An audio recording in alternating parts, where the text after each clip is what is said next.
Oh my God, the 69 driver here. Jeez. The double teabag there. Good Lord. I know he did not think he was fixing to reverse Sandman or Muraco over for that. Oh, man, of all the things they should have cut out. Holy crap.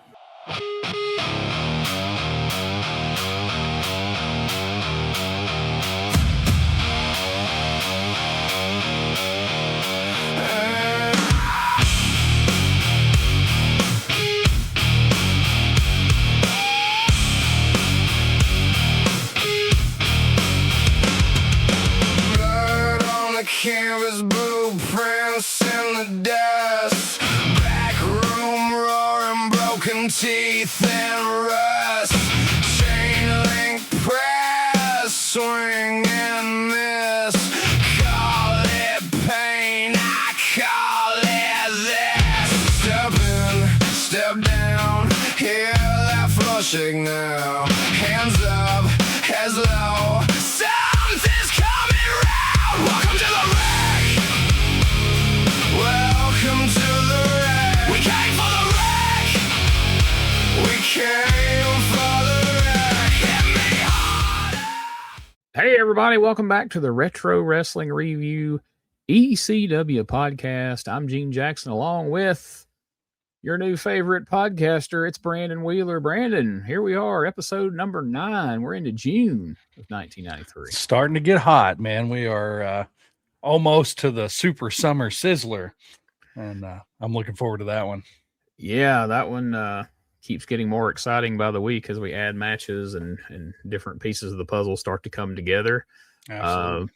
Looking forward to this show. Magnificent Muraco is getting a shot at the Sandman for the title.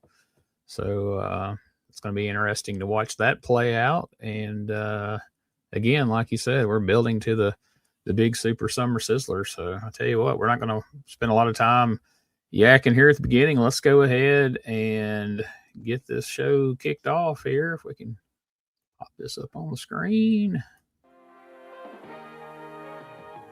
Oh, this one's got the little sports channel gimmick at the beginning here. A little different intro. There's the one we're used to.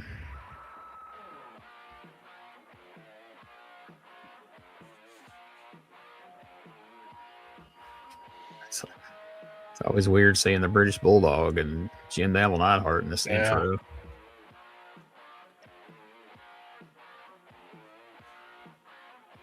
Superstore. There's our Super D number 3. Oh, I never noticed. That was Stevie Wonderful getting hit with a chair there. Very poorly. Thank God. Yeah, thank God that hairdo was there to protect him. I don't think it made any real contact with his skull. Of Eastern Championship Wrestling. My name is Jay Sully. I'll be bringing you all the play-by-play action this evening, along with my co-host, the official color analyst for the ECW, Mr. Stevie Wonderful. That's right, Jay Sully, and as always, it is wonderful to be here tonight. We've got a lot of action in store tonight, Stevie, but first we're going to sure going to miss Stevie when he's gone. Team title change that took place last week. Suicide Blondes. New ECW. As you're watching this, folks, the Stevie Wonderful interview with Chubby Dudley is now up over on the channel. It is about 5.5 hours long, so pack a lunch, strap in for that one, but it's worth it, man. Check it out. It's a good listen, man. I listened to about 4.5 hours of it, and it's kind of sad how he got done. They just hung him out to dry, you know. Yeah, they sure did. Jay Sully's got his highlighter colored cummerbund and tie on this week. So. Against the Rock, Don Muraco. There's Paul.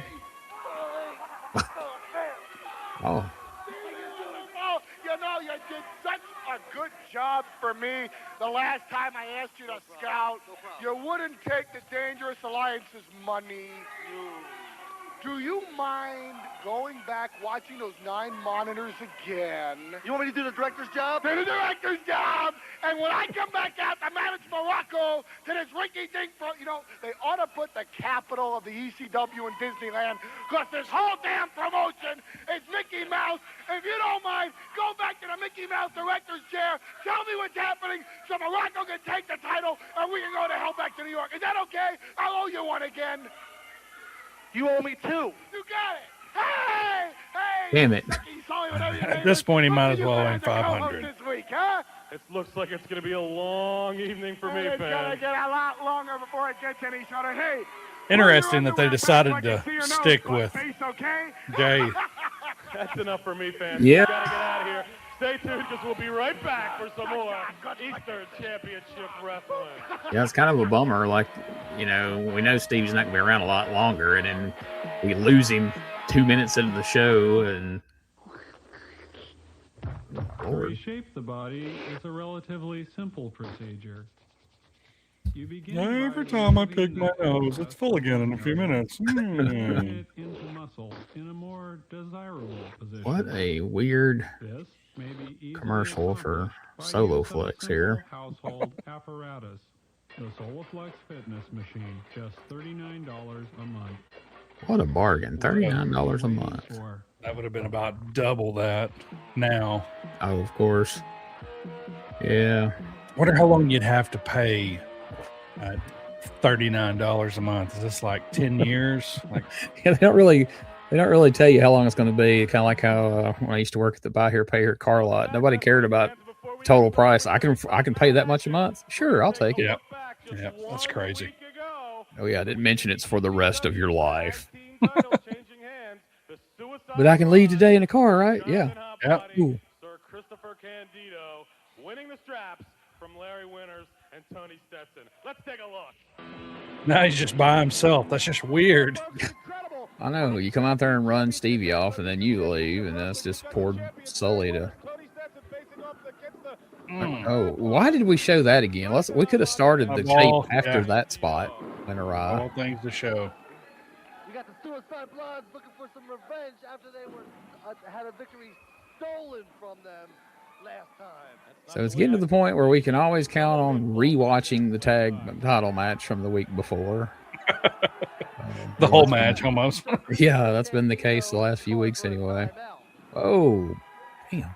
Jonathan Hotbody, or should I say Sir Jonathan Hotbody, escapes out of the ring, leaving the champs standing tall. How about that, ladies? Yeah, it makes it difficult if you're following along week to week because you'll be trying to follow it and think, God, this happened last week, Yeah. And it really was the match from the week before, it's ridiculous. Still no excuse for the way the Super D's treated him, left him lying in the ring. Well, he had no business impersonating him. Well, let's get back to this matchup. I I guess was they watching were a stretching match. those. Oh, go ahead. I'm sorry. No, go ahead. Well, I guess they were stretching those tapings as far as they absolutely could was the idea there. But Step over. Yeah, we're just filling time. Basically, it's not because they feel strongly about people getting to see it again. They're like, hey, we can re-show that title change, and that'll kill a good 7 or 8 minutes. That's exactly what Sir Christopher Candido is referring to, Jay Sullivan. But Beautiful blonde locks. no, I was watching an old WCW match the other day, and Brad Armstrong was in it, and he had on some tights the same color as Larry Winters and white boots, and I was like, Larry Winters, like if poor Brad Armstrong passed away way too soon. If we want to know what Brad Armstrong would have looked like 25 years later with the same hairdo, it was Larry Winters. yeah, that's awesome. Although Larry Winters is not nearly as old there as he appears to be based on his look, but Larry Winters tags in Tony Stetson, who drives his shoulder into the Looks like he's got a double wide, a wife, and at least 3 kids. hell yeah. Tony Stetson coming there using that mullet as a weapon on poor Candido just a second ago. That's his high spot right there. He always hits that big flying clothesline at least once. Oh, shit, came on out of there. Sometimes it looks really good. Sometimes it doesn't, too. Yeah, it definitely varies. Lucky for him, there's not much you can do to Candido that it's not going to look good. He's going to take the bump and make it work. Poor hot body's liable to land any kind of way, it seems. And another bite. Larry Winters dropping Candido to the mat. 2 count. Candido There we go. So on the show, we are, what, 2 weeks from Super Summer Sizzler? Yep. The blonde Sir Christopher Candido and the blonde Sir Jonathan Hop. Yeah, we're almost there. Yeah. The Texas Chain Match Massacre. Sir Christopher Candido told me it was blonde. Sir Jonathan Hotbody told me it was blonde. To me, that is blonde hair. Nice standing vertical suplex by the blonde Sir Jonathan Hotbody. A quick 2 count. Stevie is colorblind as well. His hair is blonde because Hotbody said so, basically. That's it. Oh. Another 2 count. That's the bottom line. Count away from new tag team champions. But watch the teamwork. Watch the teamwork. Again, the boot in the corner. Candido got it up. Hotbody slammed the head of Larry Winters into that boot. So Hotbody's boots looks like they were white boots that he tried to paint pink. It's like rubbed off. Almost all rubbed off. In the middle of the ring, Stevie, nothing to be embarrassed about. These are the tag team champions they're facing. Oh! They were embarrassed because the miscarriage of justice was carried out on them on TV. Somehow, I don't think you and I are ever going to agree on that matter, so why don't we just drop it and call the rest of this match, Stevie? We'll call the I match can't believe they Dave just Sawyer. re-showed the whole damn match. I probably Yeah. should skip this instead of us watching it again. But it's really not that. It's not that bad of a match. It's probably the best Larry Winters Tony Stetson match we saw to this I mean, point. it's overall, it's one of the better matches we've seen in Yeah. 9 episodes. So But he doesn't have the sense to go to the right corner. Both men to the wrong corner. Super Summer Sizzler Spectacular. Clothesline. I think you should make the tag here, Stevie. They should both try to make the tag at this point, Jay Sully. Irish whip. Back body drop by Winters on Sir Jonathan Hotbody.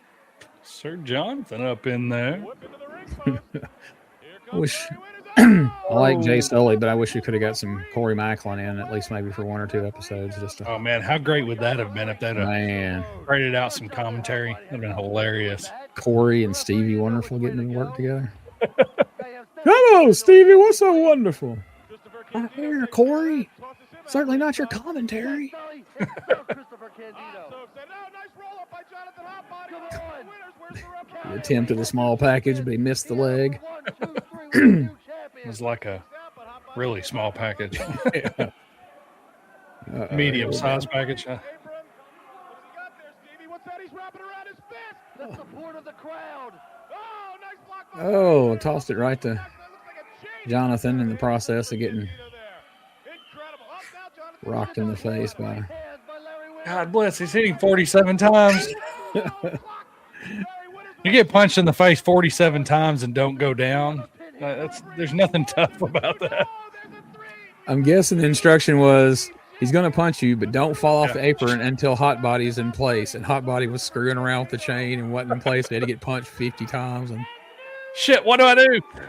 Keep punching.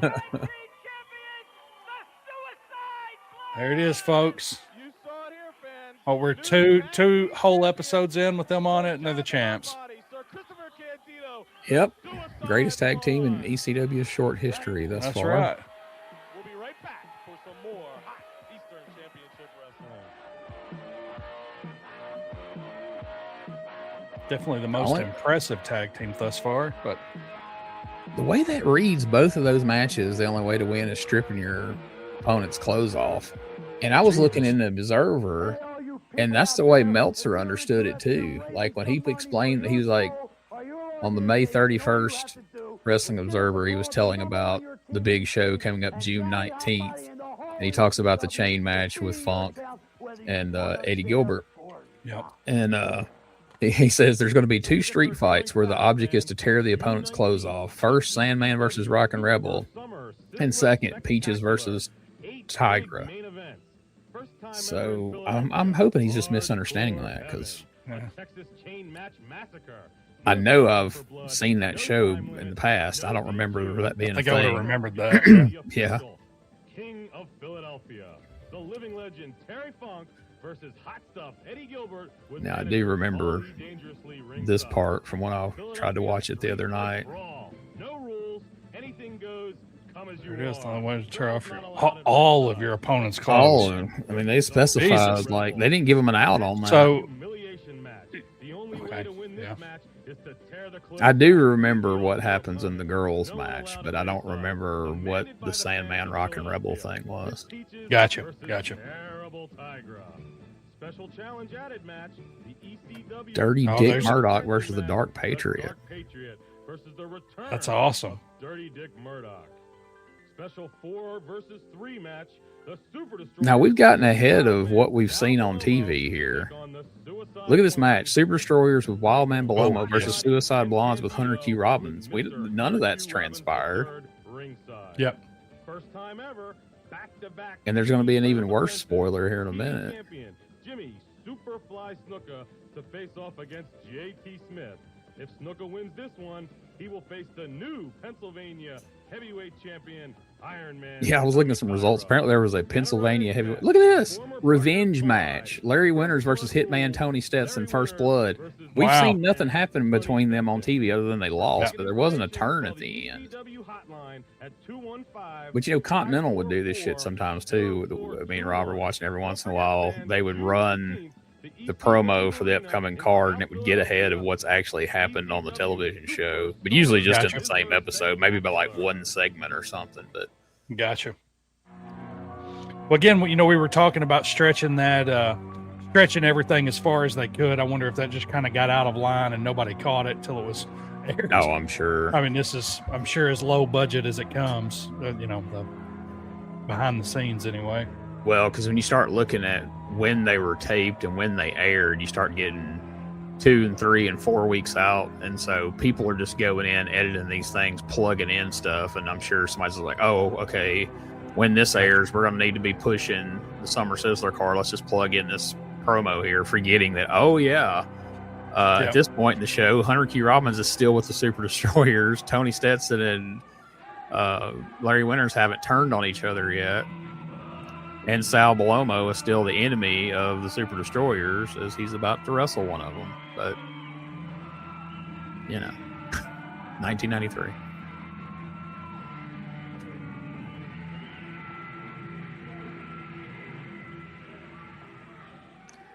I don't know. It's just, I don't know, it's weird booking. Like he arbitrarily deemed himself a third member of the Super Destroyers for no reason.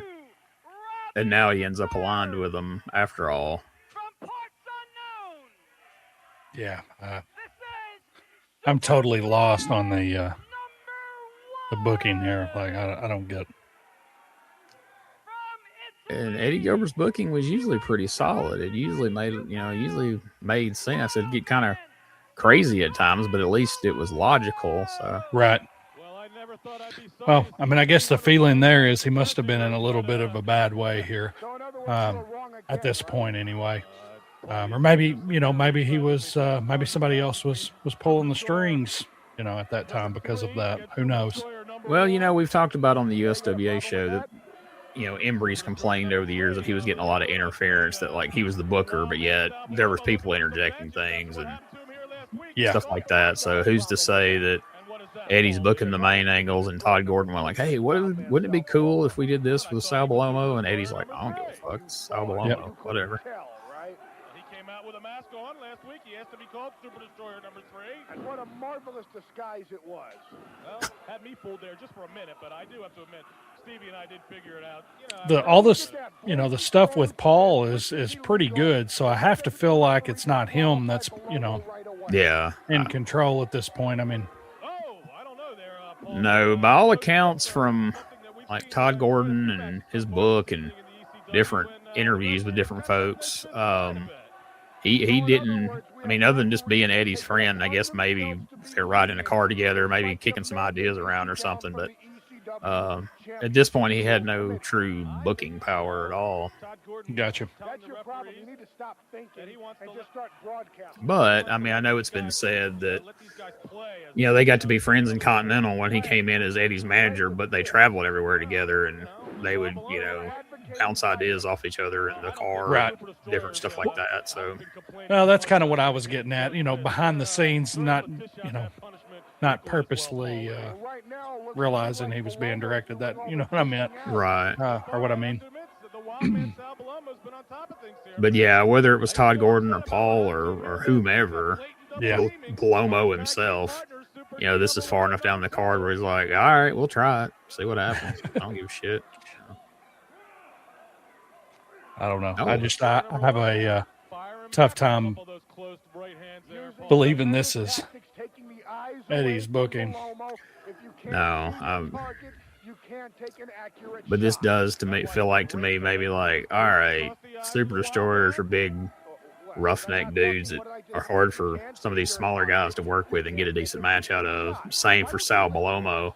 Well, what if we put them in there together and they just have to deal with each other, you know? Yeah. But that logic doesn't even hold because now they're about to turn. I mean, I guess since Hunter Q. Robbins is going to end up with the Suicide Blondes, I mean, by default, that's going to make Super Destroyers baby faces, I guess. Yeah. And they're teaming with Sal, who's currently a baby face. So that's an odd choice as well. But now Eddie was known to, even in Continental, create some unlikely baby faces. You know, he turned Lord Humongous baby face and revealed him to be Shane Douglas's cousin. And it worked really well, so who knows? I mean, that is one of those things we get so used to our. Well, I mean, I do.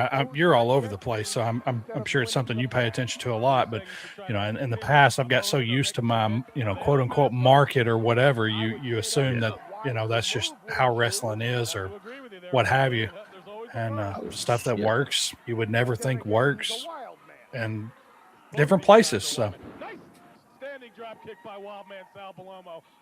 What? Yeah. Fuck. Boy, that body slam a minute ago went horribly wrong. Like, we had a 2.5 count, I think, Paul Lee. Notice the survival instinct. Thank God, dude. You're saving everybody in this shit. Unbelievable fans. We never could have saw this coming. Never in a million years did we think Super Destroyer 1 would get help from Super Destroyer 2. The refs, and they're like, hey guys, come on, stop, guys, come on. Stop it, big one. Stop it, slightly left, big one. Come on. It's over for the Wild Man Balomo. It's over. It's the Iron Man, Tommy Cairo. Oh, Tommy Cairo, who's in the middle of like everything. He's out here with these guys.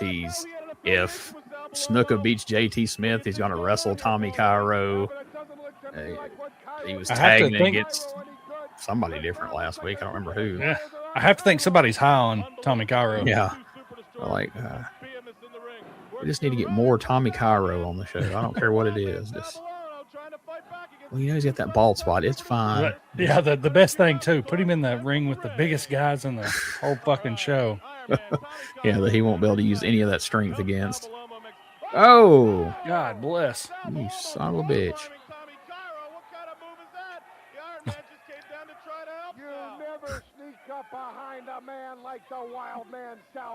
All right, Tommy, that's why you don't come out here and try to help everybody.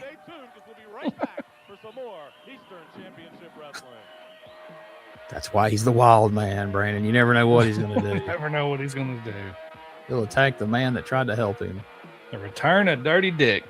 Dirty Dick. We got the Super D's and the Extra D. Welcome to the wreck. We came for the wreck. We came for the wreck. Hit me hard.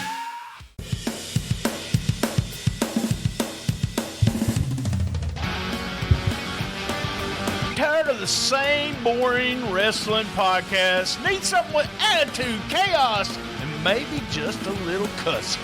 That's STSpod.club, and we got it all covered. We've got wrestling weirdness with WTF News Desk, 5-minute time limit, and the Southern fried brain of me, BT, stirring the whole ship.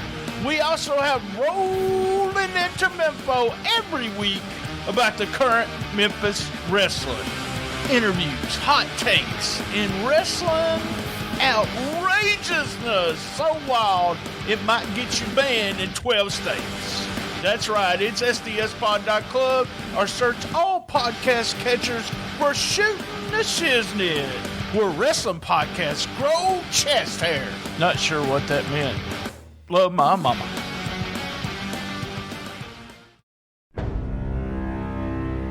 Hi, I'm Robert Lee. I own Coleman Liquidation. I sell mobile homes. I'm not going to waste your time. I'm going to tell it just like it is. These are mobile homes, not mansions. They come in 2 pieces. If that's what you're looking for, that's what I got. They're used. Some of them have stains. We cover that up. She decorates them. She sells them. These guys help me move them.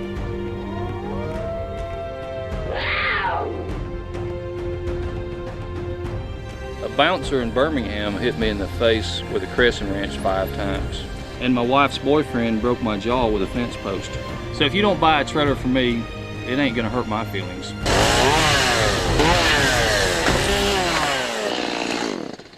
So come on down to Coleman Liquidation and get yourself a home. Or don't. I don't care.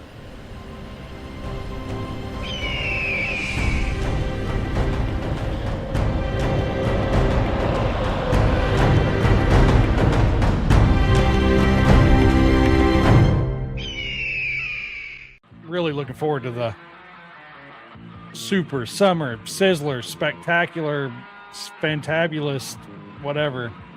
Yeah, I'm looking forward to watching that one. So Tommy Cairo was just out here. Now he's right back out here teaming up with Bad Man from the Badland. Glenn Osborne.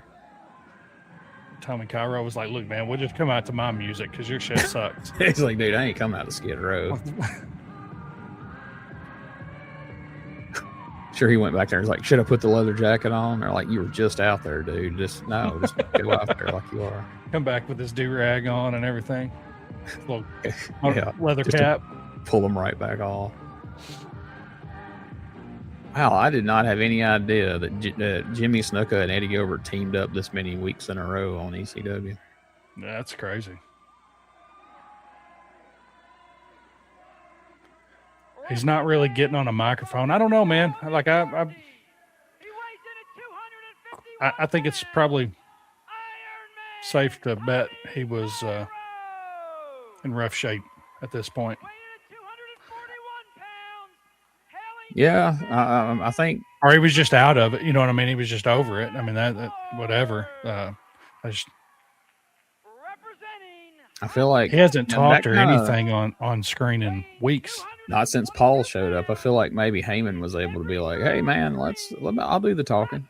You're good. I got just, you. Just try to get through these matches and don't hurt yourself or anybody else." And now a member of Hot Stuff International, the ECW television champion from the Fiji Islands, Jimmy Superfly Snuka. All right. Well, the question is, if we go by the last few weeks, which one of these guys, Tommy Cairo or Glenn Osborne, is going to take the Superfly Splash? I'm thinking it's going to be Glenn Osborne. Yeah, I'm with you. He has wrestled Jimmy Snuka more than any other person on the roster thus far in ECW. And Superfly Jimmy Snuka. That's not what the ring announcer announced, Paulie. He said, like I was saying, Hot Stuff Eddie Gilbert was born in Lexington, Tennessee, the son of Thomas Edward Gilbert Sr., a legendary wrestler in Tennessee. These two facing off against the Iron Man. Immediately throw him out of the floor. The bad man from the Badlands, Glenn Osborne. Doesn't look like I'm going to get a square answer from Paulie Dangerously on whether it's Hot Stuff International or the Dangerous. Have a seat. As a matter of fact, Oh, I threw somebody's jacket in the floor. It was hanging on the Yeah. It's like, goddamn, that's my coat. Fucking up my members only jacket, dude. I call it hitting him with a chair not once but twice. What would you call it? I would Got that for Christmas. I really thought Glenn was bigger than that. You see him standing toe-to-toe with Eddie, and they're about the same size. Eddie might be a little bit bigger than him. Like, Yeah, he carries himself like a bigger dude than what he actually is when you. Yeah. What do you think wrestling is? Not what we're seeing right Your here. fairy tale fantasy little world just does not exist, Sully. Eddie Gilbert Understand? running amok. He's got a regular tag match, and Eddie immediately throws him to the floor and just starts ramming him into everything in the building. Hits him with the damn hammer or the ring bell. He's got the hammer now that brings the It's ECW, man. Yeah. So what's wrong with this? Once again, nice camera work. It's about time we had a qualified person in the ECW. Hey, Tommy, you want to run out there and help freaking Sal Balomo? Why don't you go around there and help your fucking partner? So I was on YouTube watching one of the great videos on the Retro Wrestling Review YouTube page, and it just kind of took off. And I think the episode was in 98 or 99, and it was crazy to see, you know, how much different everything was compared to this just within a few years. 5 years, I guess, but it was like a completely different world. It's like it happened on and it really fired me up, though. Like, it was like, holy shit, this is what we're moving toward. You know, yeah, it's going to take a while, but yeah, man, it fucking gets great. Yeah, I mean, in 94, it improves by leaps and bounds. 95 is really good, and it just keeps going up, and up, and then you start getting into 99, later 99, and Vince starts taking some of their key players off the roster, and it's like production wise, it doesn't go back down to this, but boy, those last few months of ECW starts getting a little. I mean, there's still some of the main stars there, but I don't know, it loses something along the way. But boy, it's going to be a fun ride. There's going to be a lot of really good stuff. Absolutely. And I don't know, like I said before, I picked it up in 95, and I've gone back and watched random episodes from different years. But like, when you really think about how much ECW changed wrestling, like how many other, I mean, including, you know, WWF started changing their style and basically just ripping off ECW. It's going to be kind of cool to watch from the beginning like this and see it evolve, and then see how wrestling evolves around it, you know. Absolutely. Yeah, by the mid 90s, I was deep in, man. I mean, we had Nitro parties, you know. Oh, yeah. But ECW wasn't on my radar. So I'm really looking forward to kind of seeing that kind of come into play and be able to, you know, I remember, you know, WCW or WWE doing that, you know, later. Yeah, I mean, people found it shocking that the Sandman was drinking beers in a wrestling ring and everything, and then you fast forward a year or two later, and there's the biggest star in the world, Stone Cold Steve Austin's slamming beers, and even he has admitted that, you know, he passed through ECW and saw Sandman doing it and thought that's a hell of a gimmick. Yep. Superfly Jimmy Snuka. I do have to give the Superfly that. He is put together unbelievably, Paulie.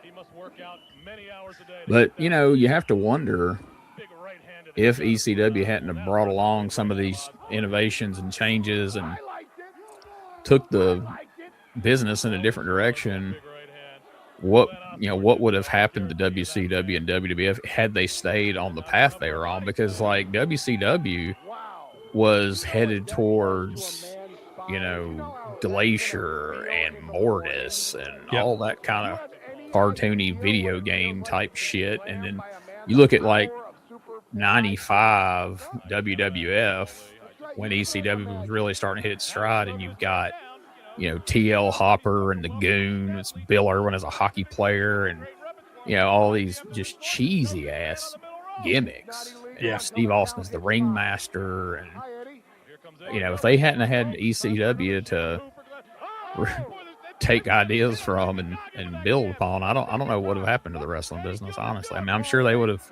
latched on to something eventually, but boy, they weren't heading in the right direction. Yeah. Yeah, I mean, that's the one time in the wrestling business that I feel like, since I've watched, that wrestling was really with the times, though. You know, I mean, everything seems dated. I mean, just like we talk about the mullets and shit in this. Yeah. You know, it's almost like wrestling's always 10 years behind the times.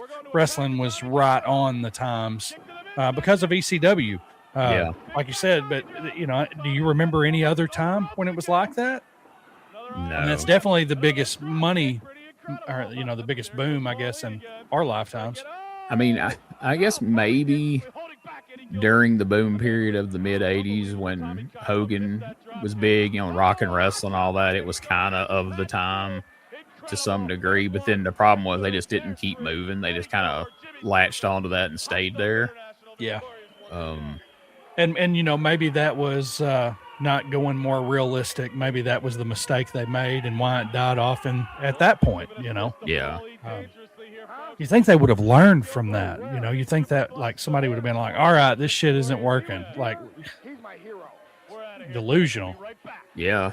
But that big pivot, you know, like I say, Bischoff has said, you know, like, yeah, we were going in the direction of this blood runs cold shit and, you know, Mortis and Glacier and all this. And then WWF started doing it. He'll never give any credit to Paul Heyman or ECW. He always kind of puts it more on Vince, you know, like, you know, we saw that things were taking a the direction of more realism, and thus the NWO and all that's born. And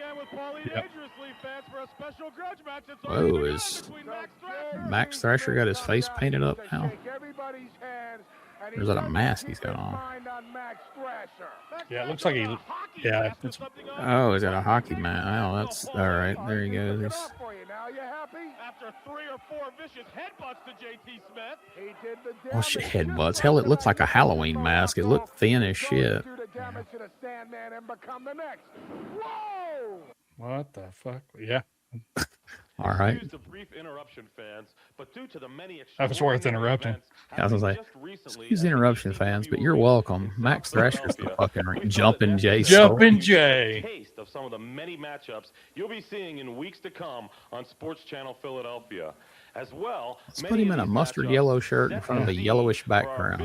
Summer Sizzler Spectacular. Go outside, Jay. Try to look cool. At the ECW Arena. Let's first take a look at the recent Battle Royal to determine the first ever Pennsylvania State Heavyweight. Yeah, now see, this is way ahead of where the TV tapings are. The Iron Man, Tommy Cairo, and former tag team champions Larry Winters and Tony Stetson. Take a close look at the way Tony Stetson was eliminated, leading up to a violent altercation between Stetson and Winters. Tony Stetson returning to his rule-breaking ways here in the ECW. Next, we will see the ECW tag. Harry was showing Larry Winters how to do a punch. Yeah. You do it right, you only need one. The wild man, Sal Balomo, makes his way to ringside. A brawl ensues, setting up a very special 4-on-3 challenge match for June 19th. All 3 Suicide Blondes, along with their new manager, Hunter Q. Robbins III, will be facing off against Wildman Sal and the Super Destroyers. 3 Suicide Blondes. Who was that guy? That's what. Who the fuck was that guy? Hawk and ECW TV champion Jimmy Superfly Snuka. As you will see, the entire Dangerous Alliance gets involved. Oh, Dark Patriot's like, why is the Super D hitting him when they were just teaming up? But yeah, that's Doug. His name, Hot Stuff. Finally, in a match between the Dark Patriot and JT Smith, here it is. One of the most incredible feats seen not only here in the ECW, but anywhere in the wrestling world, the Dark Patriot will, well, let's let the tape speak for itself. Don't forget, fans, you'll be able to see all these spectacular matches in their entirety in weeks to come on Eastern Championship Wrestling. I'm going to make us wait on it. Philadelphia. I've got to get over to the golf course, but don't forget, June 19th, the big ECW. So basically, they realize that, all right, our TV isn't going to be caught up to what we're needing to promote. So we're going to have to do this little catch-up video here where we show highlights from upcoming TV tapings to make those matches make sense. Gotcha. But they didn't do it in time. They still showed the matches too soon before they did that. Down on one knee in the corner.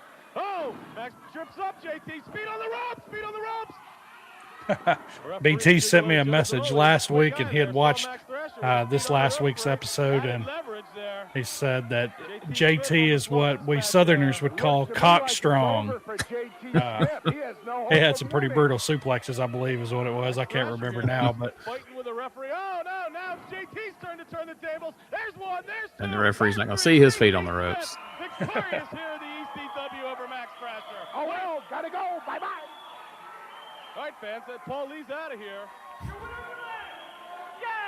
JT A victorious JT Smith. Stay tuned, fans, because we'll be right back for that big heavyweight championship. Sure, it was match. no coincidence. They're like, hey, we need to plug this special announcement in here. Where can we do that? And like, put it over Max Thrasher's match. I mean, because if that match would have been any good, it would obviously, the answer, in my opinion, would have been, well, yeah, let's not re-show the whole tag team title match. Let's just show the finish. And they're like, no, show that match because it was actually good. Welcome to the wreck. We came for the wreck. We came for the wreck. Hit me hard. When you take jewelry self-defense, then you too can say, nobody bothers me, nobody bothers me. Call USA 1000. Jewelry means might for right. Nobody buys me. Nobody buys me either. Hey everybody, I'm Gene Jackson, and I want to introduce you to the Retro Wrestling Archive Podcast Network and the great pro wrestling nostalgia podcast we bring, including the Retro Wrestling Review Series covering the USWA, Memphis Power Pro Wrestling, Continental Championship Wrestling, and we've just added World Class Championship Wrestling, and now ECW. Plus great interview shows like Beyond Wrestling with Rob Hell, where the stories go beyond the ring. Then there's Dangerous Conversations with the legendary Dangerous Doug Gilbert and Tommy Wildfire Rich. Plus, don't miss special live streams like Live from the Archive and Arc of an Angle. And the Retro Wrestling Archive Network is growing. We're proud to feature the affiliate shows like STS Pod, The Hang, Classic Pro Wrestling Talk, Get Your Bell Rung, and even more great shows are coming soon. But that's not all. Join the Retro Wrestling Archive Patreon for exclusive bonus content, early podcast releases, special extras, and access to a Google Drive that is absolutely busting at the seams with territory wrestling history, including our legendary Memphis Mega Folder. Podcast, interviews, watch-alongs, live streams, YouTube, Patreon, territory wrestling history. It's all waiting for you at RetroWrestlingArchive.club, where we're preserving pro wrestling history daily. Don't just remember it, relive it. Eddie Gilbert. Max Thrasher match. I don't think so. You know, I know enough about breeding of animals and stock because I live on a ranch to know that Eddie Gilbert is not his father's pride and joy. Eddie Gilbert is more of the runt of the litter. He is the one that should have been discarded, thrown into the river with the rest Brown kid died. no good mutts. Now, what I am talking about, I am going to take care of Eddie Gilbert because I have challenged him to a Texas chain match. What that is, it's a match where falls do not count, where there is no stopping because of blood. It goes until one man pulls his opponent around the ring, touching all four corners in succession. Now, what do I want to be? I want to be the best in Philly. And what does Eddie Gilbert want to be? Heaven knows, because all that man can do is break wind and blow hot air. He's proved that to us already, and I will prove to him that I can take care of him, handle him, beat him, and run him out of the city of Philly, because this place is nothing but for the hardcore wrestling fans and the best in the business.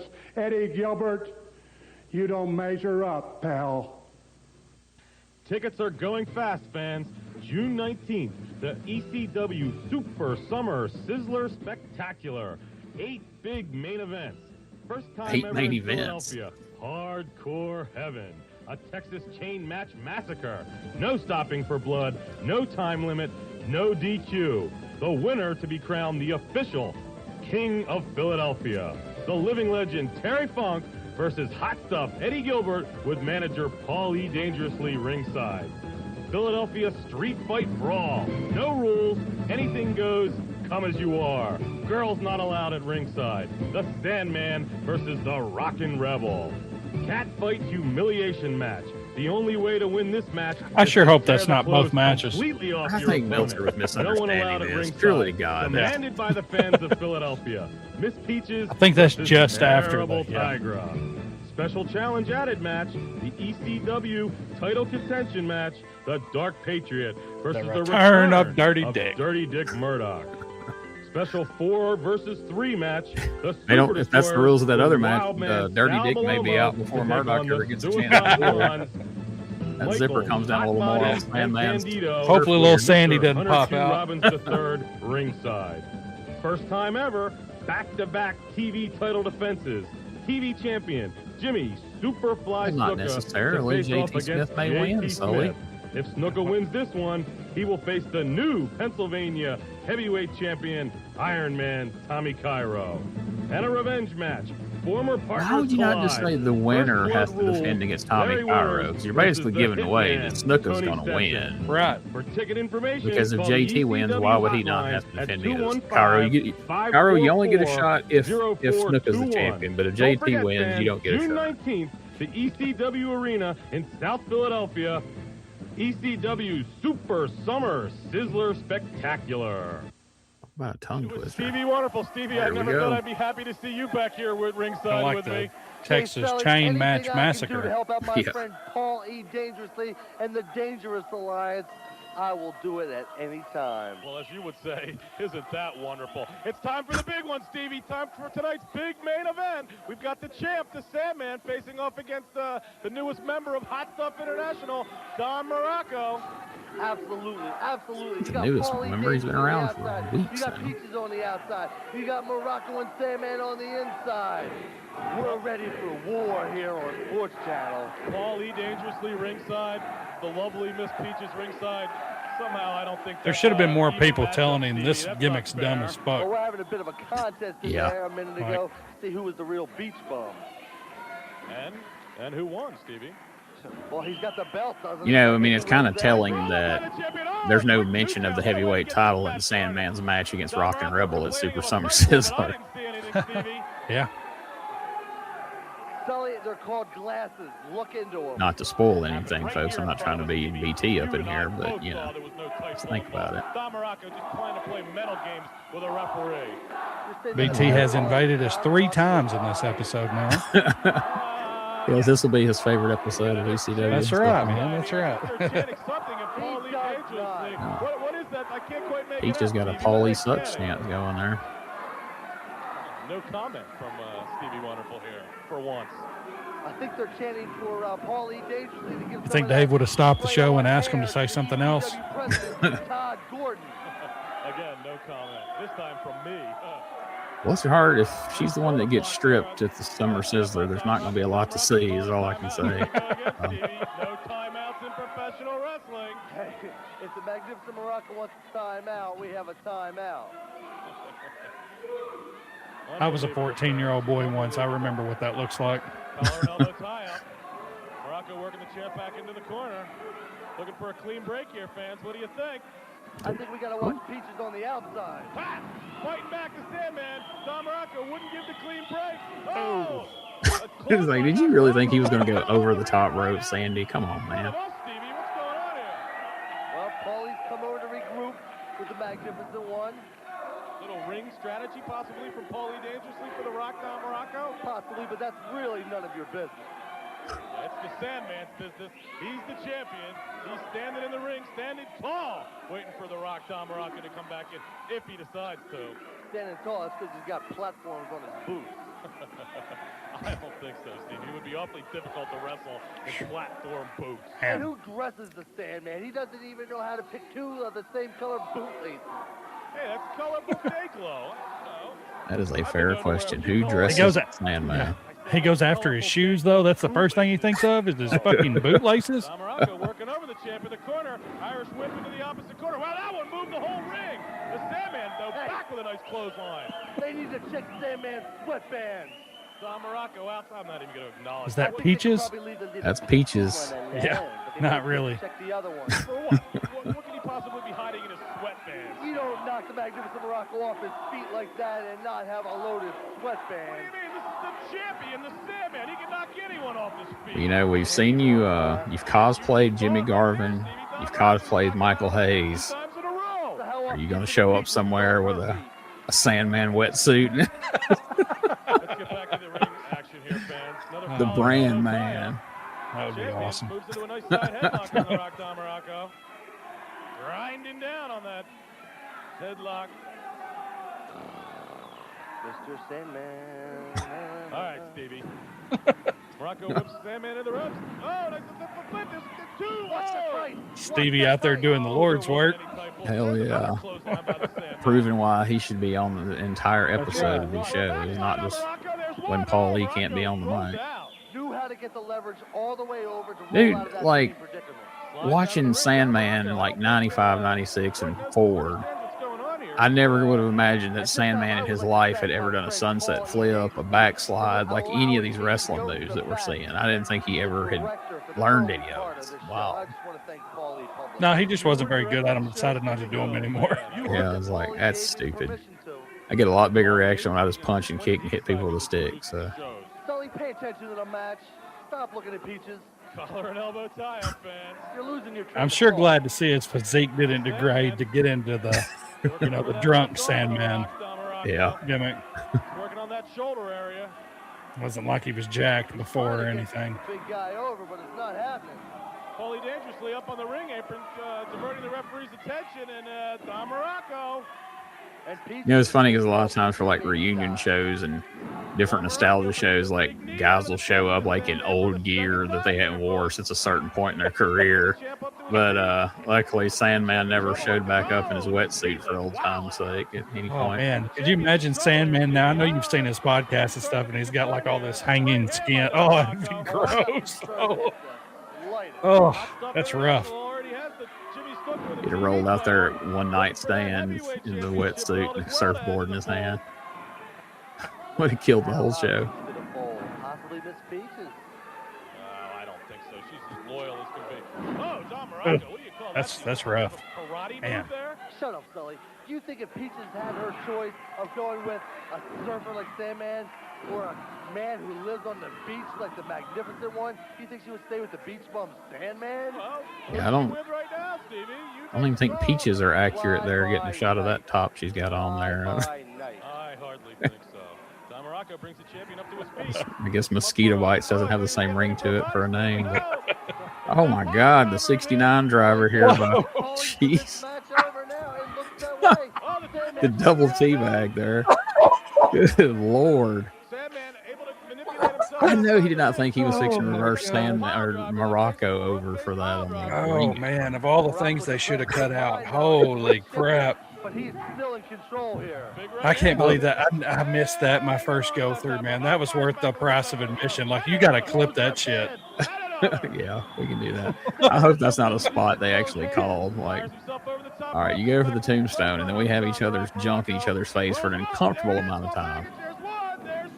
Look at that, Johnny Hotbody Sandman executes a perfect small package. I thought the champion retained his belt right there, Stevie. Looked pretty good. Firing away with those left hands. I don't know how many southpaws Magnificent Muraco has been in there in his career, but I'm sure he's been in there with plenty. So with I've never paid attention to the fact that Sandman's throwing left-hand punches. Muraco knows where he is, what he's doing. Absolutely a big advantage for the champ there, being a southpaw. You're right. But what Oh. Hooking the leg of the champion. You saw it, Stevie Wonderful, right there at ringside. What's that? Paulie dangerously hooking the leg of the champion and bringing up that. Oh, shit. Oh, no. On the back of Paulie dangerously. That's it, Peaches. We wondered where she was going to figure into this match. You're choking him out in there. Oh, here comes the Rock and Rebel. What's he Oh. Oh, no. Ugh. Oh, no. Oh. Somebody help her. Oh, my God. Please.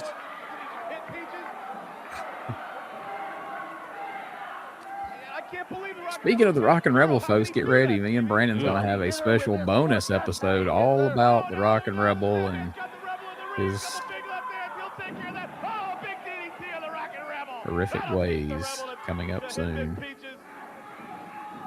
Oh, shit. Muraco, the referee's been knocked out. What's going on here, Stevie? The referee lying unconscious, looks like ringside. The Sandman with Muraco into them. Rebel may have saved Magnificent Muraco right there from flying full force into that turnbuckle. But right into a sleeper hold by... So this makes sense as a finisher for the Sandman. And you know, I had to see him do it a couple times before that even registered with me too. There it is. We have a new champ, folks, thanks to Paulie's cordless phone. Not cell phone, but cordless telephone. Magnificent one, the new champ. That's not a good shot. Let's get off of that. Lord.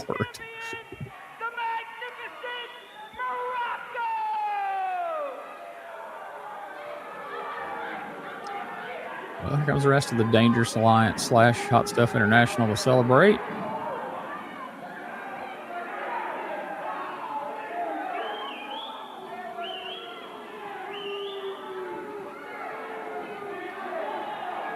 Didn't even break his phone.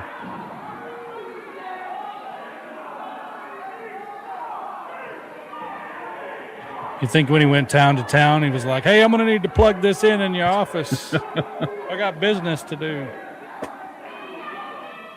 I do really like to have the option to make a call at ringside if the match gets boring. I mean, maybe he had a thing for phone sex lines. You don't know.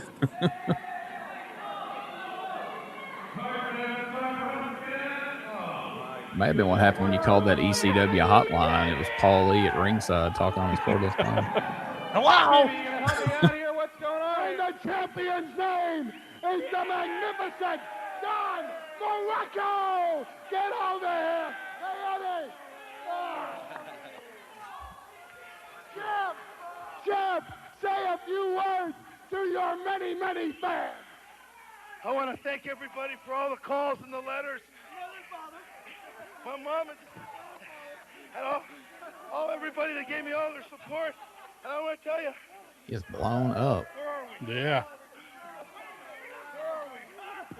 Wasn't that Well. wonderful? Congratulations. You're the manager of the world champion. This is the happiest day of my life, John. Brother, you know how it is. TTB, brother, taking care of business. All right, fans, I can't... God damn, somebody taught him that phrase, and that is all he has said No on shit, the mic. man. It's like he knew like 7 words, and he used them in like 3 different promos and different organizations. He got his line in. Wrestling is brought to you by Paul- Carver W. all Reed, over Jay owner of Sully's 10th and freaking Sansom tuxedo Street, there. sellers He's of like, fine damn it, still diamonds got to and take gold 2 more jewelry shows, since asshole. 1860. And your Quality Plus 4 dealers. Then they where you'll fire find him. 5 What of the the 10 fuck? best-selling Get the vehicles. fuck out of See here. your local Quality Plus 4 All right, dealer well, there we today. go. That was a pretty fun show. Like I said, I guess I could have just skipped over that tag team match for the second time, but Yeah. it was a good match, so I didn't mind watching it again. But wow, new champion Don Muraco. Yeah, man. Muraco looks rough, man. I like it. 3/4 of the match he spent on his feet. He wouldn't go down for anything. I don't know. Like, what are we doing here, man?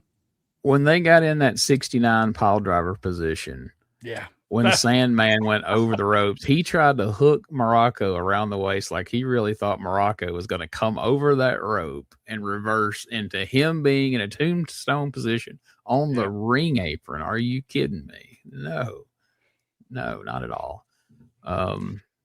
Yeah, it's really strange thinking they're putting the belt on him. That's what they're going to hang their hat on. I mean, I guess for his, reputation and career that he's had up to that point, I mean, he's a name. But the guy could barely work at this point. But I mean, I get it. I'm with you. Yeah. Obviously, Terry Funk's not there every week. I mean, so I'm sure their budget's super limited. And, I'm guessing Muraco probably lives a lot closer than Terry Funk does.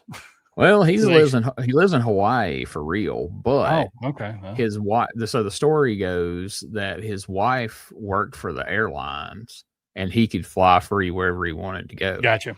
So that was the hook that got him booked. Was Bob Artiste, the ring announcer, was friends with Muraco, So he could fly into Philly for free. He could stay at Barb Ortiz's house. So all you had to do was pay him like $400 or whatever it was. And for Gotcha.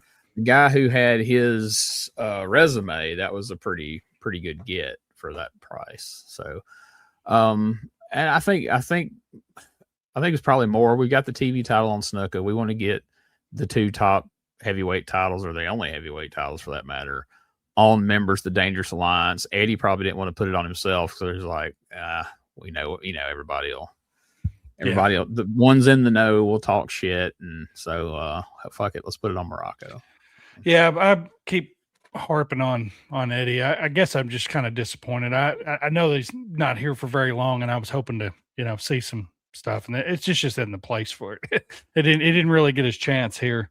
So no, sorry, but he's. I mean, I'm not just trying to shit on Eddie. I had high hopes, obviously. He's here till September, so there's still some more to come, but none of it's going to be outstanding. And I guess all right. Well, we're not going to put the title on Dark Patriot because, again, for the people who know he's booking, they're gonna be like, okay, there you go, put it on his fucking brother. Right. So. And the thing is like, if you're looking around for a heel to put it on, if you're like, this idea of putting it on the Sandman may have not have been great. Let's get it the fuck off of him. We're not going to put the title on Rockin' Rebel. Yeah. I guess like, let's put it on Muraco and we'll have all these shenanigans going on around him. We can get Snuka and Gilbert and Paul and everybody involved and get some mileage out of it before we put it on to whoever's next. But since they showed that little clip there, I want to read another note that was in Meltzer's report here. That was actually, so here's the thing. The TV tapings that we have been watching, including the matches that were on this show, were shot in April. Those highlights we just saw were shot like May 24th. So... Okay.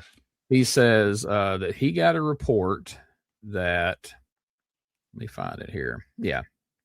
JT Smith and the Dark Patriot, Doug Gilbert, wound up in a brawl, and they were fighting all the way back to the television interview platform. Dark Patriot knocked Smith off the platform, and Smith landed on the floor some 14 to 18 feet below, which is an awful lot of punishment on one's knees trying to land. I'm told the original plan was for Smith to take the bump while hanging down, which would have taken 7 feet off of it. One report we got was that Smith injured his knees badly on the bump, although he did manage to work the next night. Patriot then jumped off the platform with a double sledge on Smith. Both were limping around at the next television taping the following night. He also noted the taping was loaded with outside interference and wild Memphis-type brawls at the end of almost every hour, including the finale on the second night. Then he goes back when he does his report on May 31st and says that, where's it at here? I was reading this earlier. He corrects that previous report and says, no, the JT Smith bump went exactly as planned. There was no safer version of it, that they did exactly what they intended to do with that. So, that's wild. I mean, I know you've talked to Doug a little bit about it, haven't you? I guess you probably haven't asked him that directly. No, we actually did that. Well, someone sent it in as a question on one of the Q&A episodes. And but basically it was just one of those things where, they were walking around the building during the day and Doug's trying to think of way how we make our match stand out. We're trying to get attention. And he had that idea and he ran it by JT, and JT's like, yeah, I'll do it. So he did plan to do it beforehand. Oh, for sure. Yeah. It was definitely a planned out spot. And they kind of walked through. He didn't actually jump, but they kind of walked through and how they were going to do it. I don't think it got executed exactly. Like I think JT went off there a little quicker than I expected. I forget the details of it, but it didn't go exactly as planned, but pretty close to it. And Doug said as soon as he landed, he immediately regretted jumping off of that damn thing.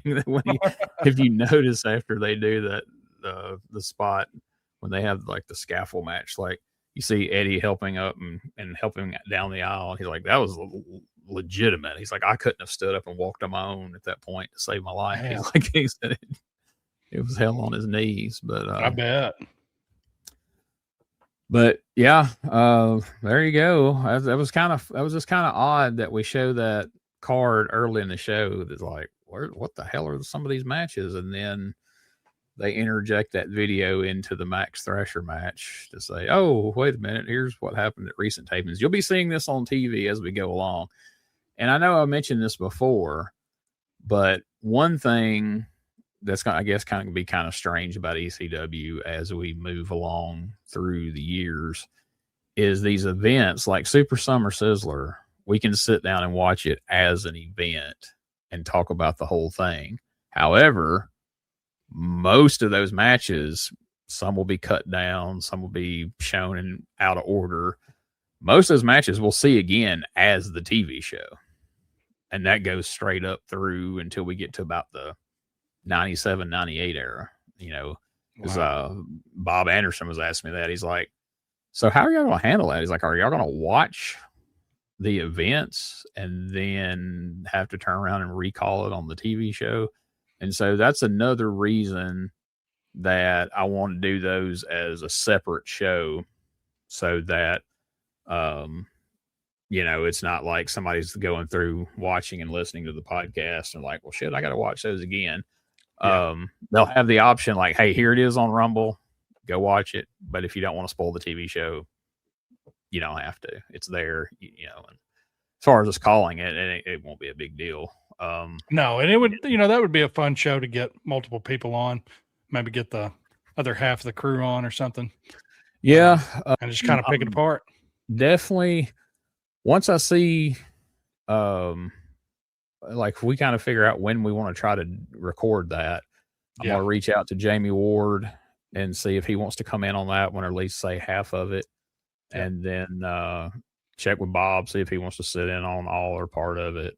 And, cause I know Jamie's wanting to come on, and I'm good with having him come on in a TV episode too, but I think it'd be good to have him on maybe it definitely would. I think, yeah, I'm with you.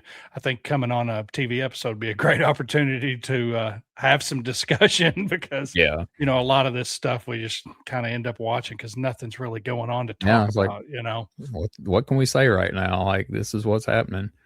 And we can see about, we got those two guys, and we always got, Scotty and Rob, BT, Josh Briley, if he would. I don't know if we'll ever be able to get him on, but I'd love for him to come on at least once or twice just to get his take on things. Would be a lot of fun for me. So keep in mind BT is following. I don't know which of the guys are watching the show. BT messages me about every week and says something about the show, and of course we appreciate that. And I appreciate him picking this show to watch.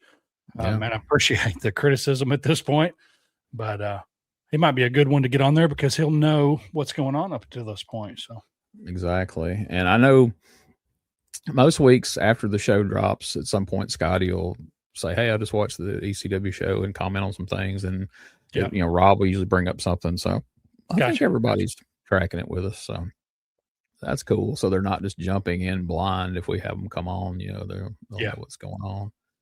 And make sure you check out their show, the Retro Wrestling Review World Class podcast. They have the show that will air this week is going to be basically them saying, okay, we're going to get past all this boring shit that we're having to watch right now. And they're going to kind of catch you up from where they're at in 82, right after the Fritz retirement show, to get you to Christmas night where the Freebirds turn and it pops off, and, World Class is cooking after that. So this show that they do that's going to drop this Thursday is going to be a little bit shorter show, but they're going to kind of recap everything that went on in between. And then after that, they're going to be cooking. So make sure you check that show out if you haven't already. Speaking of BT, make sure you check out what he's got going on over there. He's got a lot of good stuff. He's got interviews in his WTF news desk, and he's got the Rolling in the Menfo show every week that follows along with the current Memphis wrestling. So stspod.club is where you can find that. And of course, here on the Retro Wrestling Archive.club, you've got our show. We've got the World Class show I just mentioned. We've got the Power Pro show each week. USWA show is going to be kicking off with 1992 here in another couple of weeks. Can't wait. I guess a week and a half by this point. So that's going to be fun. And man, we've got some fun stuff lined up. I kind of mentioned it earlier. Me and Brandon's going to do a bonus episode about Rock and Rebel and that whole crazy ass story of his life, basically. Because we don't want to get into it here every time we see him on the show, but I feel like we need to go ahead and talk about it, get it out there, get past it. And it's a doozy. It's rough. It is. Me and Rob are getting ready to do a episode of Beyond Wrestling, which will probably be more than one episode. It may be 2, could be 3, where we are going to talk about the USWA purchase. I did a short show about it several months ago. I mean, it was like a 20 or 30 minute show where I just kind of went through and gave the highlights of it. But I mean, Rob's got all the court documents. He's got a legal background, so he can really lay it out there of here's how this all played out in court, and here's the why and the how. And it'll be, as far as I'm concerned, probably the most in-depth coverage of that whole lawsuit that's ever been done on a podcast. So I'm excited about that. I'm excited about everybody hearing that. That's awesome. As this drops on Monday, on Tuesday, tomorrow, the second part of me and BT's Ozark Mountain Wrestling Deep Dive show will drop, where we're talking about Burt Prentice's Ozark Mountain. And that's been fun, and we've got a lot of good feedback on that. So excited about that. Absolutely. As a Patreon member, not to cut you off, as a Patreon member, we already have that episode. I've already got to listen to that. That's something that you guys should do. I mean, the amount of videos, like, check out our Patreon. That's all I got to say about it. Sorry, Gene, commence. No. Thank you for, I forget to point that out. Yeah. Most all the shows will come out early on Patreon. The Ozark Mountain show dropped, I think Saturday is when I put it out on Patreon. Also right now I've got a 5-part series of articles coming out on Exotic Adrian Street. Part 1 dropped today on Patreon. It'll drop everywhere else. I think I got it set up for Thursday, I believe it is. Awesome. Yeah, Thursday at midnight. So check that out. I'm really excited about it because Adrian Street's been somebody that I've always found fascinating, and I've went back and forth on do I want to do a deep dive podcast episode, or do I want to do an article? And so I started working on this article a while back, right after I finished up the Izzy Slapowitz article, and that got a lot of good feedback. His family took a big liking to it and shared it around. Did awesome. really strong numbers. So I thought, all right, well, let's do an article on Adrian. And once I got through it, it's like 12,000 words. I was like, we got to break this up.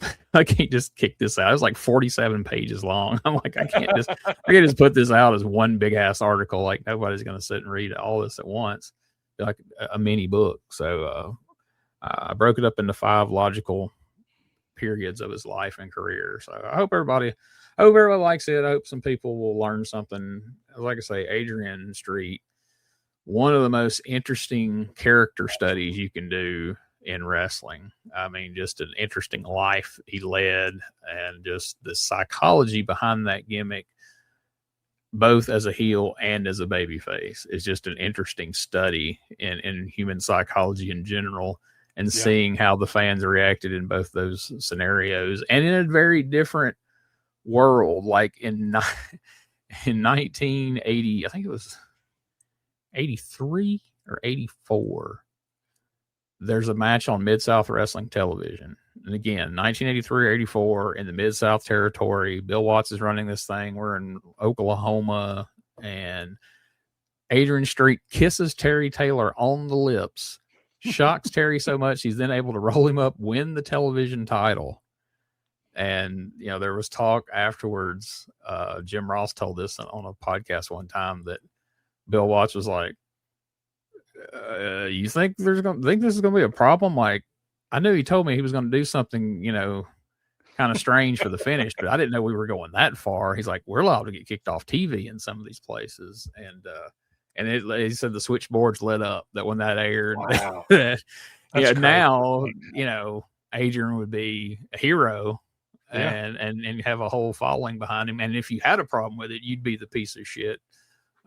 Different times, man. Different times. So crazy. Again, that's what makes it kind of fascinating because, you know, and everything in wrestling, it's funny, especially like if a heel is really good and gets a lot of heat over a period of time, they can then turn and do all the same things they've been doing. But if they're doing it to someone the fans hate more than them, eventually they become a beloved babyface, and all those tactics are loved. So if he's kissing Terry Taylor, it was a problem.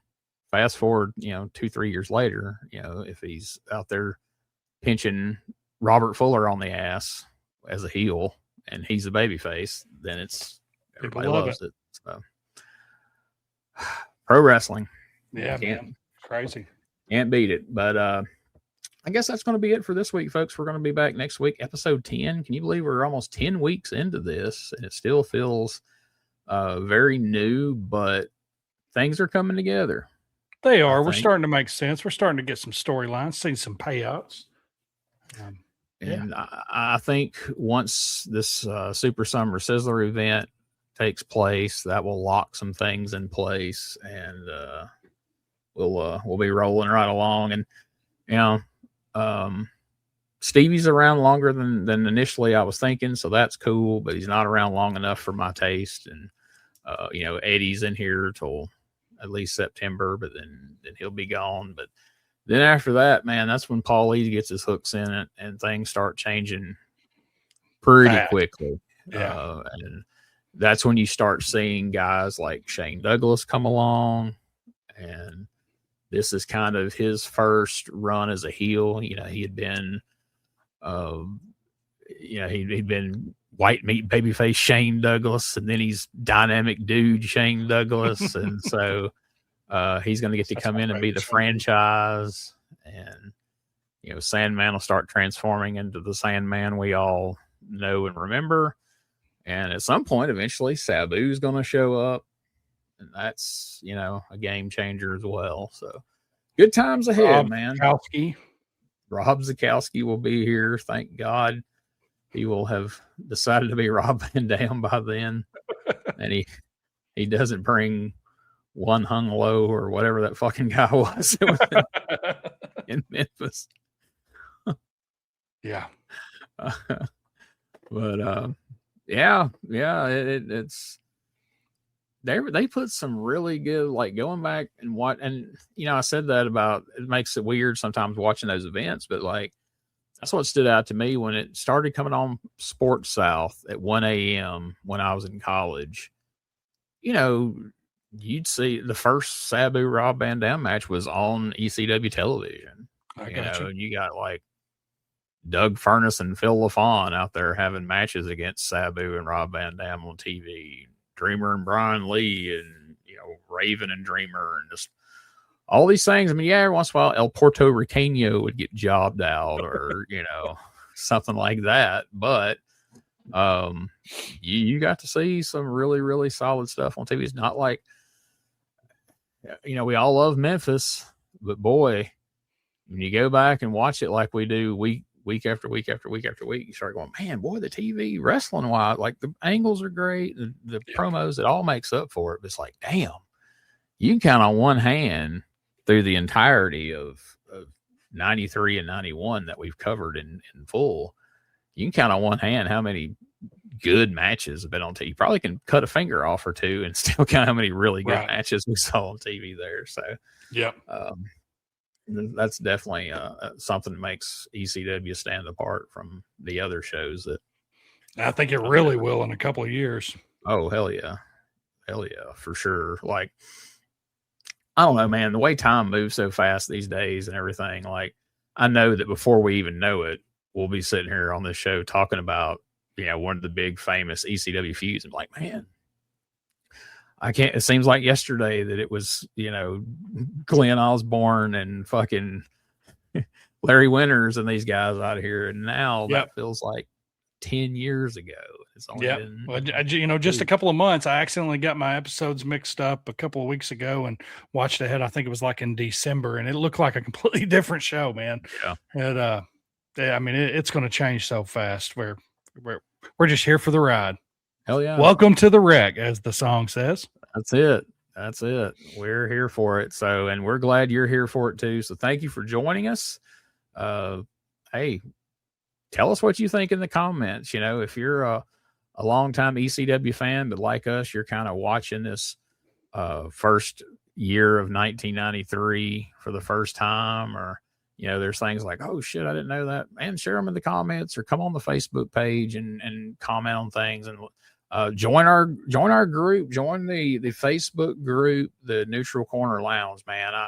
I really have high hopes that eventually we can get a lot more discussion going on in there. And absolutely. A lot of people will send me private messages, and that's cool. I love interacting with the folks, and I'll answer their questions and all that. But man, I'd really love to get it in a public forum like that, so everybody can kind of chime in and give their thoughts. And I don't know, man. I think it'd be fun. Like, I remember back in the day when like wrestling classics and kayfabe memories and places like that used to be real active, and there'd always be a lot of discussion going on in there. And I would love to hear, like, we ain't gonna start a whole thing, but like, come in here with your ideas. Like, man, if this was me, here's how I would have booked this card. Here's what I think. I don't think they should have put the belt on Muraco. They should have put it on this person. That's a fun discussion. And or if anybody's got an idea of why they're doing what they're doing, like, let's hear it, man. I'm whether it's a theory or something you've learned somewhere along the way in a shoot interview or a book that maybe we don't know about, man, we would love to hear it. Because at the end of the day, that's what these shows are. They're for the nostalgia for all of us. We're just here to remember this shit or see it for the first time, to kind of fill in some blanks on maybe some things. Because I know, like, when I picked up in 95, I'm like, I wonder how this started. How did we get here? Right. And that's kind of what led me to, like, once I started trading for some of the DVDs, going back and finding specific episodes. Because I was like, where did this feud start? How did this come about? This guy is completely different in ECW than I ever saw him in any of the other promotions. How's that a thing? And would go back and watch it and figure it out. And I want to start. I keep saying I'm not going to start any more new shows.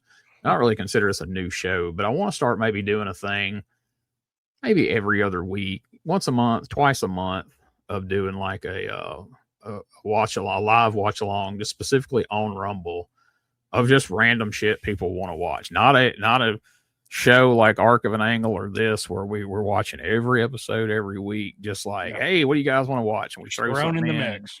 Whoever's available, like, nobody's gonna be pressured to be like, hey, you got to do this show every week at this time. But 2 or 3 of us, 4 of us, whatever, whoever's available, we jump on there, we watch the show, and hopefully get people watching it with us and interact, and they can get in the comments and crack their jokes and give their insight as well. I think that could be a lot of fun. And absolutely, man, that sounds great. And Rumble's awesome, dude. Like, I haven't even got a warning about anything on there. Like, I don't think anything we post is going to be a problem, other than, I forget who I was talking to about this the other day. I think it's my buddy Cody. Because we were talking about he follows us on Rumble, and he's like, hey, have y'all had any issues being on Rumble with that kind of being like a conservative platform? And I was like, dude, I'm gonna be honest. I'm like, I didn't realize till like maybe 2 weeks ago that was even a thing, that like that's what it was considered to be. Yeah. He's like, you never seen all the other shit? I'm like, I've never watched anything on there. I've just got on there, uploaded our shit. We didn't get any grief, so I started putting it on there. I said, which I don't care about that one way or the other. I was like, but like we didn't choose to be there as a political statement, Right. but we're definitely not going to pull anything off there as a political. I was like, I don't give a fuck. I mean, I'm like Right. Rob says all the time, you know, like both parties, fuck us. It doesn't matter. You know, you're screwed either way. So who cares?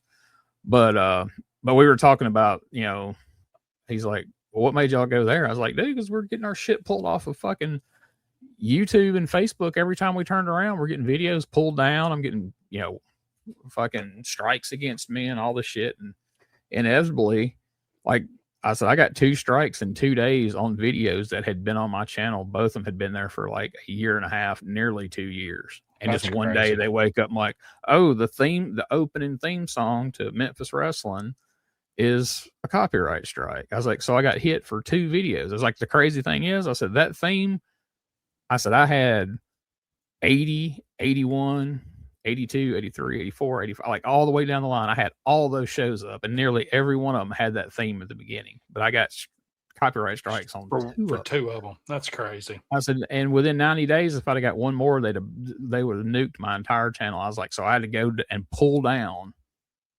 years of Memphis wrestling off the channel just so that didn't happen. And then the couple of years that I needed to keep up for stuff we were doing, I had to go in and manually cut the intro music out of all those, which took a shitload forever. of time.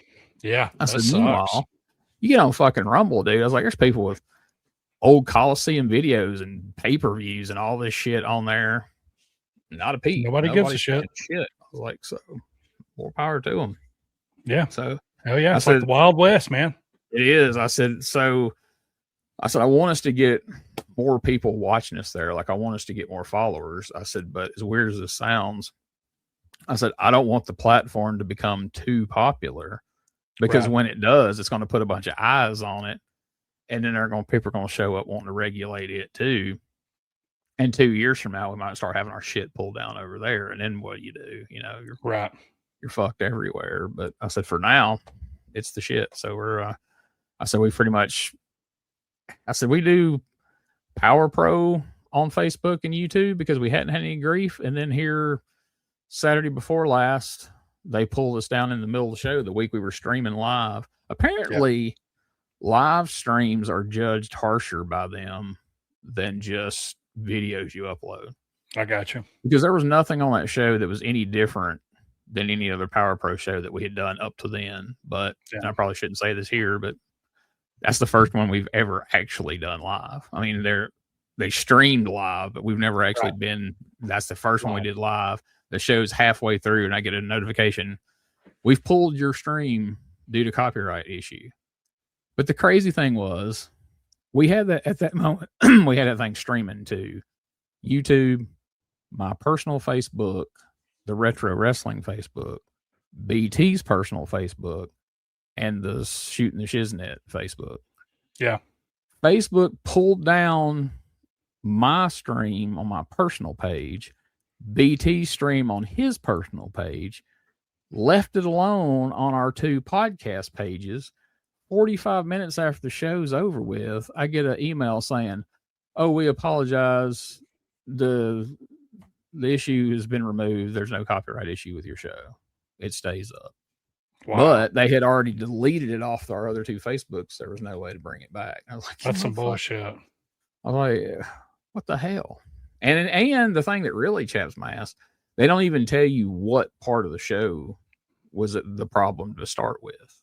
You just have to guess or just take the whole show down if Right. you're, because it doesn't say like this segment. So anyway, that's a bunch of shit I'm sure people don't give a fuck about. So that's what we do at the end of these things. It's what I do. I'm not gonna lump you into that, but it's what I end up doing on these things. But some people find that stuff interesting, I suppose, because people always say they like it when me and Rob ramble on at the end of the Continental show, and it's usually similar type nonsense. But anything that you want to plug or say or do before we wrap the show up, and then we know what you'll say at the very end? Not really, man. Again, I'm looking forward to the Summer Sizzler Spectacular, whatever. Super Summer Sizzler Spectacular. There we go. Man, I'm excited about that. It's tough getting to it, but I think once we get over that hurdle, I feel like there's something on the other side of it. But other than that, nope. Check in with us next week. Yeah. Dirty Dick's returning. The return of Dirty Dick. All right, folks. Well, thank you for joining us for another episode of the Retro Wrestling Review ECW podcast. See ya.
Let's do this dance. Hey, to the left, to the right.